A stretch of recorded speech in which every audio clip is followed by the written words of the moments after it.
ويا مساء الحلويات او صباح الحلويات على حسب ما انتوا بتشوفوني في المكان اللي انتوا بتشوفوني منه. انا بقى دلوقتي كنت بره وقلت بقى ضربت كده في دماغي ان انا عايزه اعمل كده حاجه حلوه.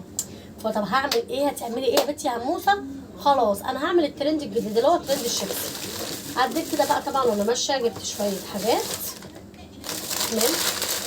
قلت بقى انا عايزه اعمل الترند الجديد ده بس على طريقتي، على طريقتي انا، مش على طريقه بقى لا امريكا ولا بلا ازرق ولا الكلام ده كله. احنا نعمله على طريقه المصريين.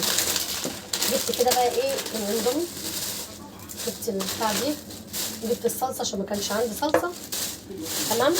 قلنا نعمل بقى ايه الترند بتاع الشيبسي. هنا هو انا كان عندي الشيبسي على فكره، ده مش انا اللي جايباه خالص، دوت كان في حد كان جاي لنا زياره وكان جايب كده شويه حاجات لاولادي وده كان من ضمنهم، فانا خدته خبيته سرقته. قلت طب اعمل بيه بقى الترند، ما رضيتش بقى ان انا اشتري. هنعمل بقى الترند بايه؟ هعمل الترند بالاندومي. هعمله بقى بالاندومي الكوري زي ما احنا متعودين. هجربه بقى ونشوف الترند المصري ولا الترند الامريكي. يلا بينا نعمل الاندومي.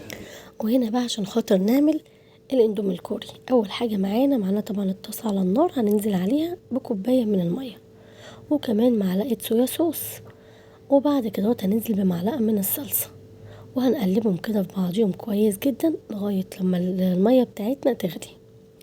وهنا بقى في قسم بقى لما الميه كده داخله في الغليان الشطه الزيت اللي احنا ما بنستغناش عنها.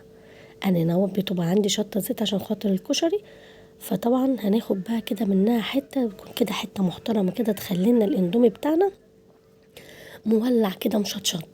هننزل كده بنص الكيس كده اهوت بتاع الشطه الزيت لغايه لما احس ان انا خلاص الشطه ديت انا مش عارفه اكل الاندومي من الشطه.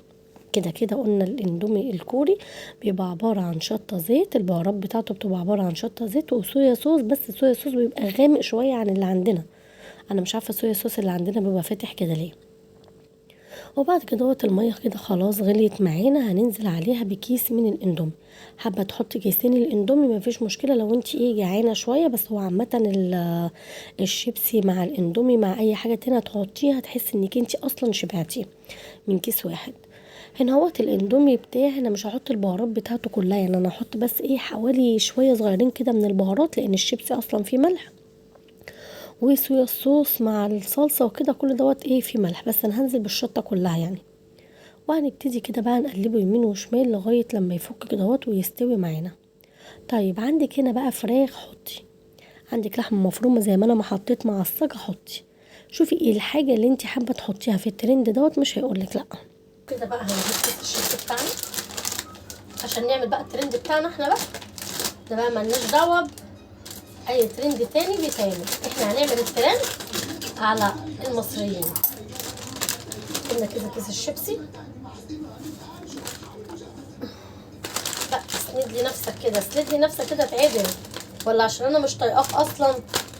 اظبط نفسك بقى. هننزل كده بقى عليه بالاندومي.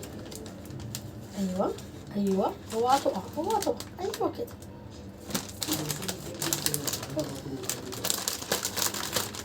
هو بصي يعني مش طايق نفسه هو كمان زي ما انا كده مش طايقاه. ايوه كده.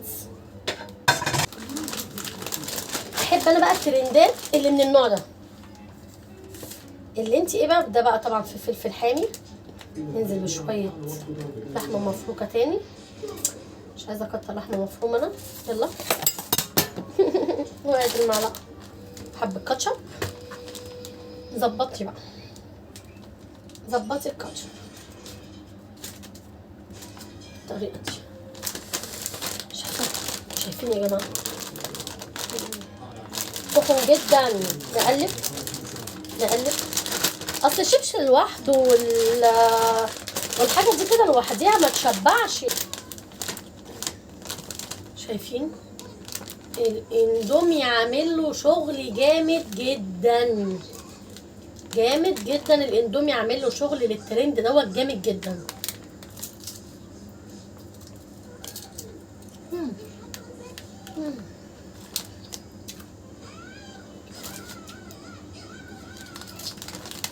يجنن.